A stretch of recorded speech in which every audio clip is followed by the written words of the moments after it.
김승환의 Find Your Color. 오늘은 게스트가 없습니다. 김승환의 Find Your Color는 여러 명이 외쳐야 좀 이렇게 분위기가 사네요. 예. 오늘 주제는 아버지입니다.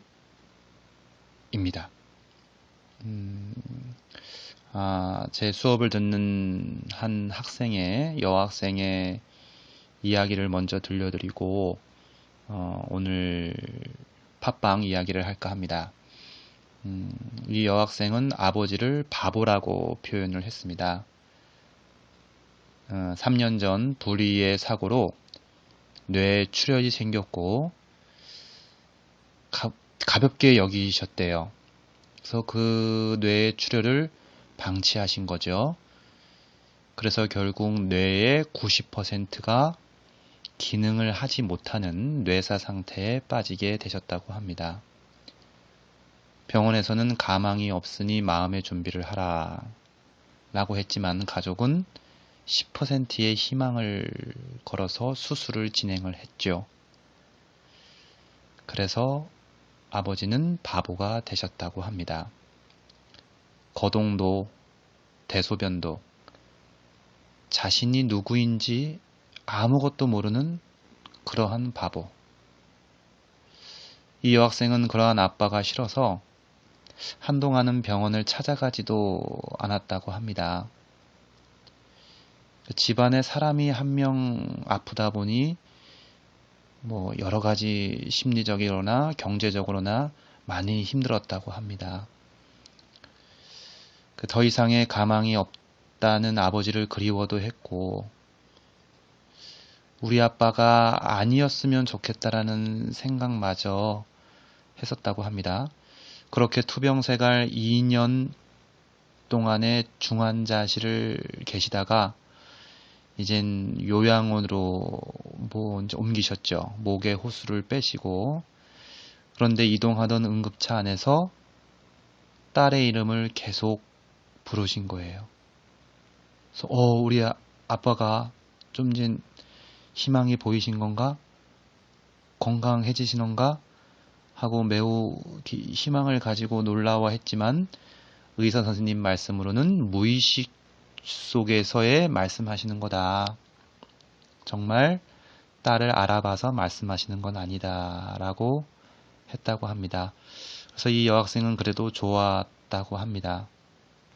무려 한 달 동안 딸의 이름을 부르시다가 결국 세상을 떠나셨죠. 50여 년의 자신의 인생, 추억, 그리고 본인마저 기억이 없으셨는데 단 하나 잊지 않고 기억했던 자신의 딸 이름. 그래서 아버지를 딸 바보라고 부르는 한 여학생의 이야기입니다. 무겁죠? 예, 슬프죠? 여러분들은 아버님 또는 어머님 하면 어떤 생각이 떠오르십니까? 물론 아빠, 엄마라고 부르고 싶어도 부를 수 없는 분도 계실 거고 또 아버지의 아짠만 떠올려도 화가 치밀어 오르시는 분도 계실 겁니다. 예. 저는 그래서 이 학생의 이야기를 듣고 처음에 어머니가 떠오르더라고요. 예, 제가 대학생 때 과에서 주어진 별명이 두 가지입니다. 군대 가기 전에는 연예인. 예. 휴학은 안 했는데 학교에서 얼굴 보기 힘들다라고 해서 연예인이었습니다. 제가 대학교 1학년 1학기 때는요. 정말 모범생, 그러니까 수업을 한 번도 빠진 적이 없어요. 전공, 선택, 교양. 근데 대학 생활이 이런 거구나라고 한 1학년 2학기 때는 교양을 막 빼먹기 시작합니다. 급기야 2학년 1학기 때는 전공을 빼먹기 시작하죠. 그래서 그때 별명이 연예인. 그래서 놀라운 사실은 21학점을 신청을 했죠. 2학년 1학기 때. 그리고 2학점을 땄죠. 학사 경고. 예. 근데 저는요, 19학점을요, F를 맞지 않았습니다. 슬랫이란 점수를 받았죠. 예, 아예 점수가 안 나온 성적이었죠. 그 이유는 간단했습니다. 학교를 안 간 게 아닙니다. 매일 갔습니다. 과 활동은 거의 안 했고요. 동아리 활동만 했습니다. 그러다 보니까 술 마시고 버스 끊기면 친구네 집에서 자고, 동아리 연합회나 동아리에서 일하다 보면 또 버스 끊기면 학교에서 자고, 그래서 동아리 방에서 거의 잤죠. 예, 그래서 여러분들 그 기분 아십니까?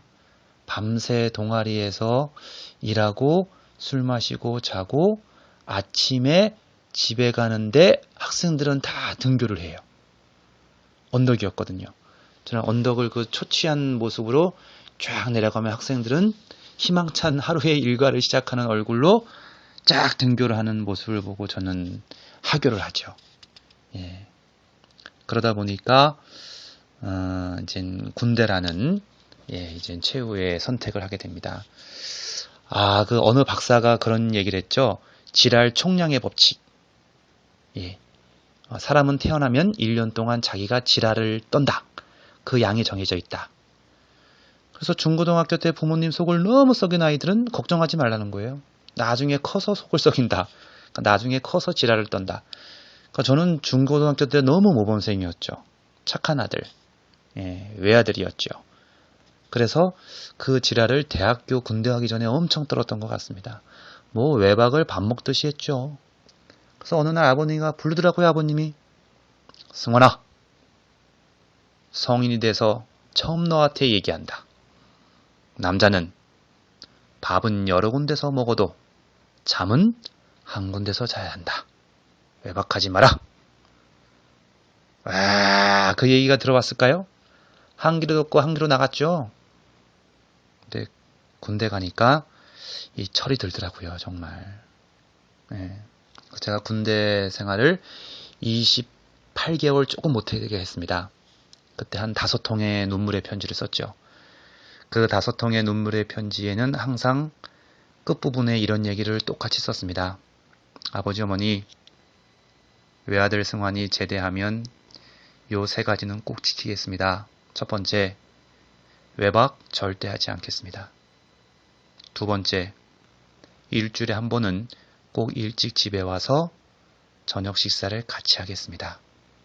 세 번째, 1년에 한 번은 꼭 부모님 모시고 여행을 가겠습니다. 경비는 부모님이 대세요. 그리고 제대를 했죠. 그리고 한 달이 안 돼서 또 외박을 했습니다. 아버지가 또 부르시거든요. 이놈아, 너는 이 편지 쓰고 제대한 지 얼마 됐다고 또 외박이야? 그때 사실은 사연이 있었죠. 제일 친한 친구가 여자친구랑 헤어졌다고 술 한잔 하자는데 어떻게 거부합니까? 또 버스 끊겼죠. 버스로 1시간 20분을 가야 되는 거리인데 어떻게 택시 타고 갑니까? 그래서 그때 뭐 핸드폰이 있었습니까? 그냥 집에 전화도 못 드리고 그냥 잤죠. 그러니까 전화 한 통을 해도 해야지 이놈 새끼 놈. 너가 이말 전화 안 하고 그냥 엄마 어제 잠 한 수도 못 잤어. 너 때문에 걱정돼가지고. 그 얘기 들으니까 화가 나더라고요. 제 아버지한테 내가 진짜 우리 엄마 왜 그래? 우리 엄마는 아무튼 걱정을 미리 갑을 해서 걱정을. 아니 내가 한두 살 어린애야 군대도 갔다 왔는데 그냥 술 마시고 그냥 좀 늦으면 집에서 못 들으니까 자는 거지 라고 투덜거렸더니 우리 아버지가 이런 얘기를 하시더군요. 이 얘기 날라가는데 이놈의 새끼 너 잘 들어 이놈아. 너 군대 가 있는 27개월 동안 네 엄마 하루도 빠지지 않고 아침마다 식탁에 네 밥이랑 수저 올려놨어 이놈아. 식지 말라고 뚜껑 닫아놓고. 여보, 요즘 군대 좋아져서 좀 그만 좀 해 라고 해도 우리 어머니 하루도 빠지지 않고 27개월 동안 아침마다 따뜻한 밥을 부셔서 식탁 위에 올려놓고 제 얘기와 제 걱정을 하셨다고 합니다. 그 얘기를 듣고 제가 외박을 하지 않은 것 같아요. 물론 뭐 일 때문에 외박은 하죠. 근데 전화는 꼭 드립니다. 저는 오남매의 넷째 외아들입니다. 어렸을 때 언니라고 불렀죠. 딸만한 집의 외아들은 거의 이해할 겁니다. 저 하나 낳으려고 위로 누나 셋을 낳고 아들 하나 더 낳으려고 낳은 게 제 여동생이 나왔죠. 중요한 건 저희 첫째 누나 수윤이 누나와 제 동생 수아의 나이 차이는 6년 7개월. 저희 어머니는 인간이 아니었음이다. 아이를 낳는 기계였음이다. 옛날 분이실에서 계속 나신 거죠. 그래서 저희 어머니 벌써 뭐 허리 수술하시고 무릎 나가시고 작년엔 또 뇌종양 생겨서 개도 수술하시고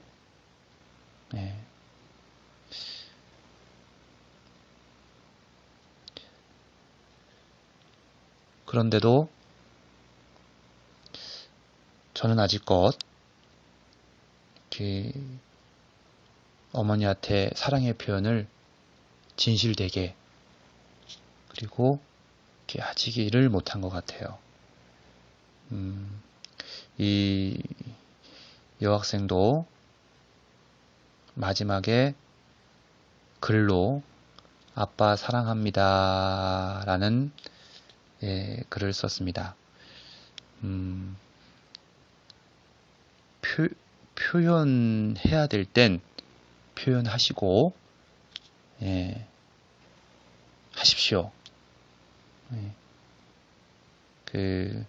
제가 대전에서 3년 동안 혼자 살 때 옥탑방에 살았습니다. 자취를 했는데요. 금요일날 항상 밤 10시에 일이 끝나면 이젠 버스를 타고 새벽 1시 넘어서 집에 도착합니다. 그러면 그 다음날 토요일날 아침을 해주는 그 밥, 집밥, 어머니의 밥. 와, 이건 뭐 수백만 원짜리의 식사랑 비교할 수가 없죠. 그리고 월요일날 새벽에 또 대전까지 출근을 합니다. 그러면 새벽에 한 5시 한 30분에 첫 지하철을 타고 강남 고속버스 터미널 가서 대전 유성 가는 버스를 타면 9시 전에 출근을 했거든요. 그러면 어머니가 토요일, 일요일마다 새벽밥을 해주시는 거예요. 저는 그게 당연한 걸로 생각했거든요. 왜냐면 엄마니까. 그런데 지금도 생각납니다. 그 새벽에 나가면요. 저희 집이 그때 그 개인주택이었어요. 그럼 이제 대문을 나가면 대문에 위에 그 등이 있잖아요. 밤에 어두우니까. 그러면 새벽 5시 반에 나가면 어둡습니다. 그쵸? 저희 집이 이렇게 도시가 아니라서 가로등도 없어요. 그러면 저는 문을 닫고 현관 대문이죠. 대문 바깥에 그 문을 닫을 때 일부러 쾅 닫습니다. 왜냐면 어머니한테 이젠 그 대문의 등을 내가 이제 나갔으니까 좀 이따 꺼라. 그 신호죠. 그런데 10m, 40m, 50m를 가고 뒤를 돌아봐도 대문에 불이 안 꺼지는 거예요. 아, 전기세 나오게 엄마 또 저것 또 깜빡하셨네. 라고 하고 한 70m 가고 정말 저희 집이 보일랑 말랑 할 때 그 대문 불빛이 그때 딱 꺼집니다. 어두운 길 조심해서 가라고 그 무릎 아프신 우리 어머니가 불을 이렇게 잡고 계신 거죠. 대고 지금쯤 지하철역 근처 불빛에 갔을까 하시면서 기다리다가 그때 끄시는 거죠. 매번 그러십니다. 3년 동안 그러셨죠. 예. 사람은 처음에 감사한 것이 나중에 당연시 느껴지는 순간 정말 우리의 뒷모습은 창피하고 추해지는 것 같습니다. 어머니의 그 새벽밥, 그리고 대문의 전등을 밝혀주기 위해서 기다리는 그 마음, 감사합니다. 그리고 사랑합니다.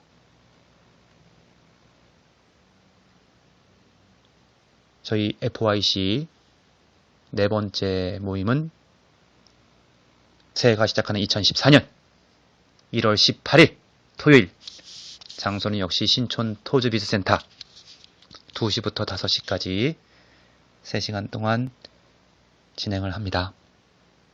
팟빵 후기 남겨주시고요.